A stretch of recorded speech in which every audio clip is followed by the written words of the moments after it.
So if you have a magnet, and you know that a magnet has a north end and a magnet also has a south end, I'm sure you can finish the sentence here that if you have two magnets and you have opposite ends, a north and a south, and put them together, the opposites will attract.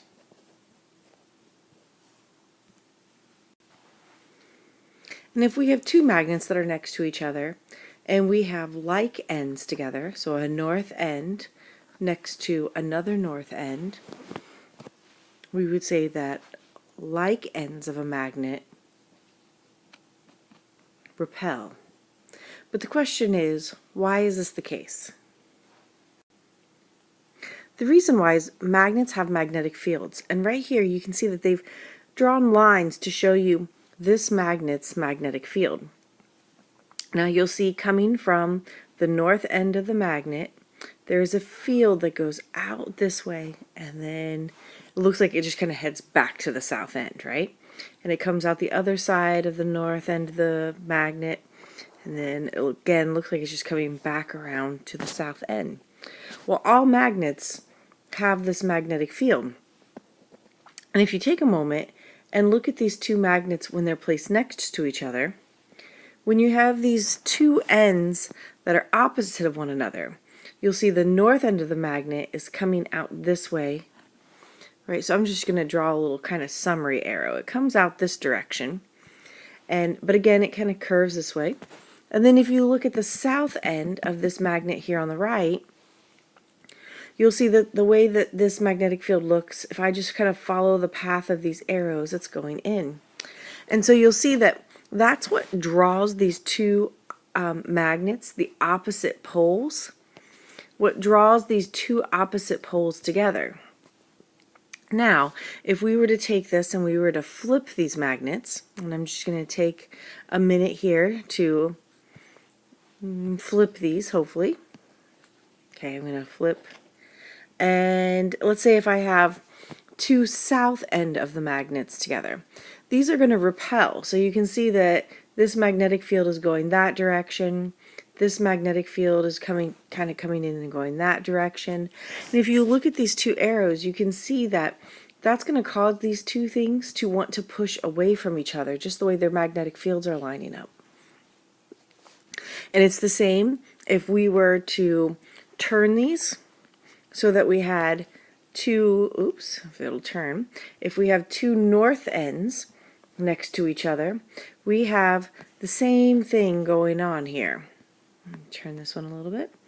You can see that if I were to, and let me take a minute to, it's not wanting to erase my arrows, I'm going to do this with brown. If I look here, right, this north end of the magnet's going that direction. Here, this magnetic field is coming out this direction. And when you look at those two things, this is going to actually cause these two magnets to push away from one another. So that's not two arrows showing them coming together in this particular instance.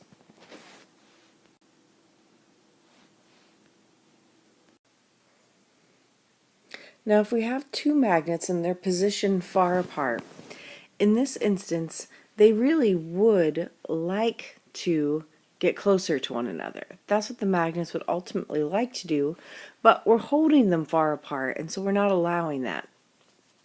Now as a result, we would say that the potential energy in this case would be high, because these have the potential to come together, to get closer together, and to move towards one another.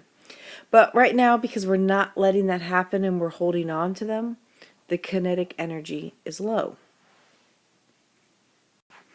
Now if we take these two magnets and we begin to move them closer to one another,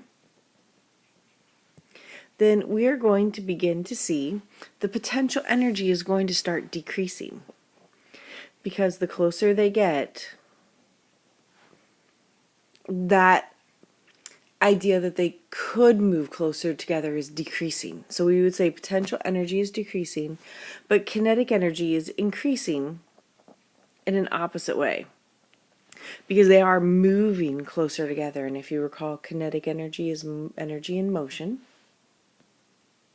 And then if we go to this example where we actually have the bar magnets touching, in this case, potential energy is zero. There is none, because they don't have the potential to come together anymore because they already are together. But there's also no kinetic energy because they're not in the process of moving closer to one another. They are actually attached to one another.